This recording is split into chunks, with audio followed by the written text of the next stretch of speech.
फिलिस्तीनी उग्रवादी समूह ने टूटी हुई दीवारों के जरिए सैकड़ों लड़ाकों को भेजा, बुलडोजरों से तोड़फोड़ की और फिर घंटों तक चली गोलीबारी में नागरिकों और सैनिकों को मार डाला। ये हुआ कैसे?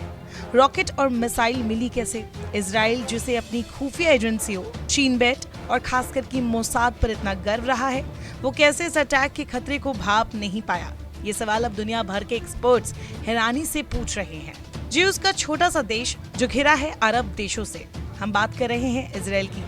1948 में बना था, जिसकी ताकत को आज तक लोग भाप नहीं पाए।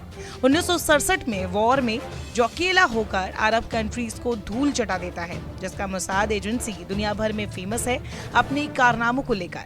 लेकिन इस बार जिस तरीके से उग्रवादी संगठन हमास ने, जिसे टेररिस्ट ग्रुप भी बोला जाता है, उसने अचानक 7 अक्टूबर 2023 को इजराइल पर हमला किया, 5000 रॉकेट दागे, गोलीबारी की, सवाल उठने लगे इजराइल की मैसिव इंटेलिजेंस फेलियर को लेकर। इजरायली सरकार दक्षिणी सीमा पर हमास लड़ाकों की घुसपैठ और हजारों रॉकेटों के लॉन्च को भाप क्यों नहीं पाई? एक्सपर्ट्स और एक्स इंटेलिजेंस ऑफिशियल्स की तरफ से ये सवाल उठा कि आखिर कैसे हमास ने एक एयर, लैंड और समुद्र से हमला किया और अमेरिकी खुफिया एजेंसियों को इसकी भनक तक नहीं लगी। अमेरिकी अधिकारियों ने भी पल्ला झाड़ा कि देखो, अगर इजरायलियों को पता था कि हमला होने वाला है तो उन्होंने इसे वॉशिंगटन के साथ शेयर नहीं किया। मार्क पोलिमेरोपोलस, जिन्होंने CIA के लिए 26 साल काम किया, उनके मुताबिक ये इजराइल का 9/11 है। 1973 के बाद इजराइल ने कभी ऐसी इंटेलिजेंस फेलियर नहीं फेस की है। CIA के साथ काम कर चुके मार्क ने ये यकीन करने से मना कर दिया कि कैसे इतनी स्ट्रॉन्ग इंटेलिजेंस होने के बाद भी इजराइल इस हमले को भाप नहीं पाया। उन्होंने कहा, यह भी स्पष्ट नहीं है कि अमेरिकी खुफिया एजेंसियों, साथ ही मिस्र, जॉर्डन, कतर और सऊदी अरब जैसे मित्र अरब देशों ने स्पष्ट रूप से हमले को क्यों नहीं देखा। वैश्विक सुरक्षा मुद्दों पर ध्यान केंद्रित करने वाली एक गैर लाभकारी संस्था द सोफान सेंटर के कॉलिन क्लार्क ने भी कहा है कि जिम्मेदारी तो इजराइल की है। क्लार्क ने कहा कि ये खुला सवाल है कि क्या इजराइल में हालिया घरेलू राजनीतिक उथल पुथल ने स्पष्ट खुफिया विफलता में संभवतः भूमिका निभाई है। डेविड फ्रीडमैन, जो ट्रंप प्रशासन में इजराइल में अमेरिकी राजदूत थे, उन्होंने भी कहा, 40 या अधिक सालों में मैं किसी न किसी तरह से इजराइल का अनुसरण कर रहा हूँ। मैंने ऐसा कभी नहीं देखा। आमतौर पर गाजा से एक भी व्यक्ति सीमा के करीब आता है तो कुछ भी करने से पहले उन्हें रोक लिया जाता है, निष्प्रभावी कर दिया जाता है। ये कुछ ऐसा है जिसे मैंने पहले कभी नहीं देखा।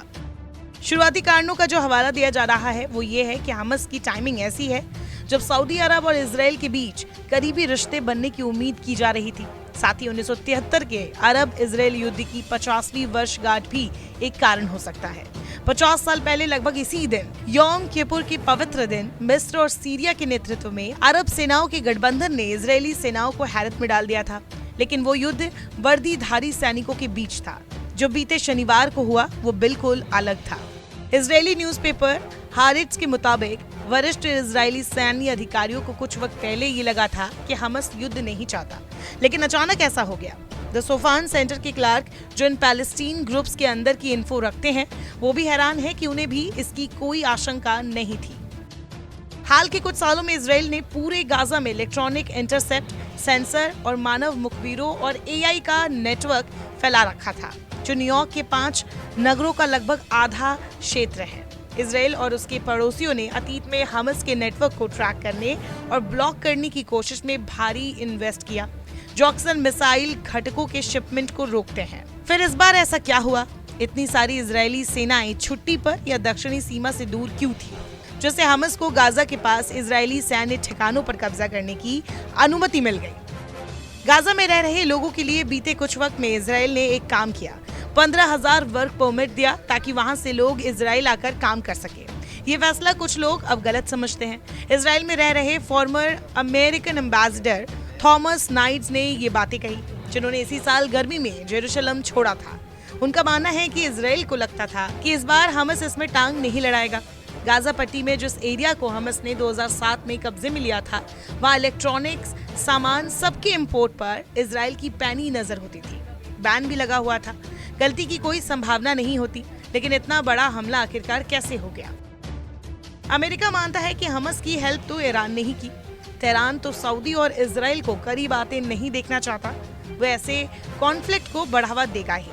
Western intelligence Ukraine Russia war पर इतना ध्यान दे रहा था कि 1973 वाली सिचुएशन सामने आ गई, जहां इजिप्ट और सीरिया ने इजराइल की सिक्योरिटी सर्विस को फेल किया था, जैसे अभी हमस ने किया, लेकिन एक बड़े स्केल पर। Egyptian leader Mohammed Anwar el Sadat को लेकर भी तब इजराइल के प्राइम मिनिस्टर ने गलत जजमेंट किया था कि वो आसमान पर कंट्रोल नहीं रखते, हमले का अंदेशा हम लगा लेंगे।